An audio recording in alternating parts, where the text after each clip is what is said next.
सरकारी कर्मचारियों के लिए खुशखबरी। सरकारी कर्मचारियों के लिए नई ट्रांसफ़र पॉलिसी जारी। नए नियम से होंगे ट्रांसफ़र। पर बने रहें और अधिक से अधिक सब्सक्राइब करें। तो केंद्र सरकार की तर्ज पर अब राज्य सरकार भी सरकारी कर्मचारी और अधिकारियों के लिए तबादला नीति बनाने जा रही है। सरकार ने इसके लिए कॉमन SOP जारी कर दिया है। सरकार की ओर से जारी सामान्य SOP के तहत 3 साल के बाद किसी भी कर्मचारी का ट्रांसफ़र प्रतिबंधित है। इसके अलावा प्रत्येक कर्मचारी को अपने सेवा से कम 2 साल तक ग्रामीण क्षेत्र में काम करना होगा। यह कॉमन SOP सभी विभागों को भेज दी गई है। इस SOP पर विभाग के HOD अपने अधिकारियों को चर्चा पर अपने सुझाव देंगे। दरअसल प्रदेश में तबादलों को लेकर हर साल सरकार में विवाद होता रहा। इससे बचने के लिए सरकार एक औपचारिकता नीति लाएगी।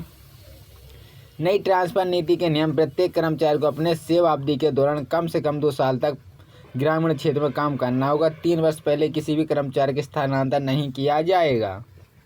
कर्मचारियों का स्थानांतरण समकक्ष कक्ष पद न कि उच्च पदों या निम्नलिखित पदों पर केवल उन्हीं कर्मचारियों का स्थानांतरण 3 वर्ष से पहले किया जाएगा जिनके विरुद्ध किसी मामले से जांच चल रही हो या जो प्रथम दृष्टया दोषी हों। दोषी पाए गए कर्मचारी को पदोन्नति कर दिया गया हो। इसके अलावा परिपीक्षा अवधि के दौरान कर्मचारियों का स्थानांतरण नहीं किया जाएगा। अगर कर्मचारी रिटायर होने वाले और उसके रिटायरमेंट में 1 साल से कम समय बचा तो उसका ट्रांसफ़र नहीं किया जाएगा। यदि कर्मचारी स्थानांतरण चाहता है तो उसका स्थानांतरण किया जा सकता है। यह नीति राज्य भवन, विधानसभा सचिवालय और राज्य निर्वाचन आयोग में लागू नहीं होगी, जबकि काफ़ी समय से विभागों में लागू होगी।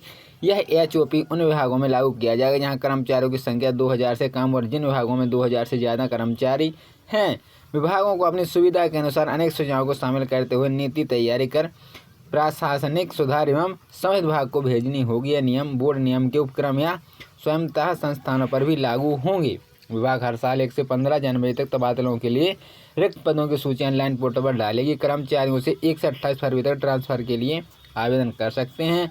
आवेदन प्राप्त होने के बाद से 1 से 30 मार्च तक काउंसलिंग होगी और अप्रैल तक संबंधित स्थान पर काउंसलिंग के बाद निर्धारित प्राथमिकता के अनुसार जिले में रिक्त पद या स्थानांतरण सूची जारी की जाएगी। कर्मचारी 2 वर्ष से पहले स्थानांतरण के लिए आवेदन नहीं कर सकते। केवल दिव्यांग, विधवा, परित्याग, उत्कृष्ट खिलाड़ी, पति पत्नी केस एवं असामान्य मामलों के 2 वर्ष से पहले आवेदन करने से छूट होगी। रोग से पीड़ित होना